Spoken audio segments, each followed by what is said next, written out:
राहुल गांधी जिसके साथ देख रहे थे 2024 में पीएम बनने का सपना, उसने मोदी के एक फोन पर छोड़ दी कांग्रेस।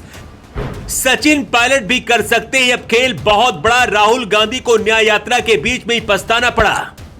चाय वाले मोदी को मिला ऑटो वाला सेनापति, उद्धव और पवार को वो अकेला हराएगा। इधर राहुल गांधी 66 दिन की भारत जोड़ो न्याय यात्रा की शुरुआत कर रहे थे। उधर 55 साल से कांग्रेस में जिसके परिवार का सिक्का चलता था, उसने कांग्रेस छोड़ दी। राहुल मणिपुर के इम्फाल से 2024 का बिगुल फूंक पाते, उससे पहले मोदी के मुंबई वाले सेनापति एकनाथ शिंदे ने महाराष्ट्र की राजनीति में बहुत बड़ा खेल कर दिया। जो राहुल गांधी सोच भी नहीं सकते थे, वो काम चाय वाले के ऑटो वाले दूत ने कर दिया। पूरी कहानी आपको पता चलेगी तो आप कहेंगे कि अरे इस धाकड़ कांग्रेसी नेता ने तो पार्टी के पतन की सबसे बड़ी वजह बता दी, वो भी खुलेआम। जी हां, ये रिपोर्ट सोनिया गांधी, राहुल गांधी के साथ साथ प्रियंका गांधी को भी देखनी चाहिए, ताकि पता चल सके कि कांग्रेस पार्टी आखिर क्यों अपनी जमीन और वोट बैंक दोनों को खोती जा रही है। इस चेहरे को गौर से देखिए, नाम है मिलिंद देवड़ा।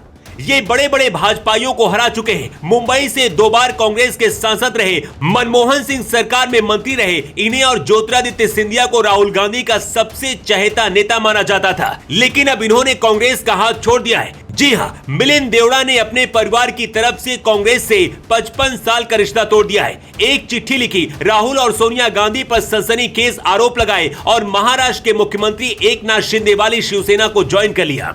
मिलिंद देवड़ा के पिता मुरली देवड़ा को गांधी परिवार का बहुत करीबी समझा जाता था। यूपीए की सरकार में उन्होंने पेट्रोलियम और कारपोरेट अफेयर जैसे बड़े और अहम मंत्रालय संभाले। अब उनके बेटे ने 5 आरोप लगाकर कांग्रेस से नाता तोड़ लिया। राहुल गांधी के करीबी दोस्त मिलिंद देवड़ा ने लिखा है कि अफसोस की बात है कि आज की कांग्रेस पहले की कांग्रेस जैसी नहीं है, जिसमें मेरे पिता मुरली भाई और मैं दोनों शामिल थे। मेरे पिता 1968 और मैं 2004 में कांग्रेस से जुड़े, लेकिन अब ये पार्टी अपनी वैचारिक जड़ों से भटक गई है।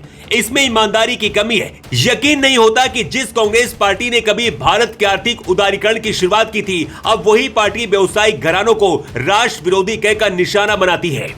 इतने ही आरोप होते तो गनीमत थी। मिलिंद देवड़ा ने तो इसके आगे जो लिखा है उसे पढ़कर कांग्रेस के कार्यकर्ताओं का गुस्सा उबाल मारने लगा है। मिलिंद देवड़ा ने आगे लिखा है कि कांग्रेस पार्टी जाति के आधार पर उत्तर से दक्षिण तक भारत में विभाजन पैदा कर रही है।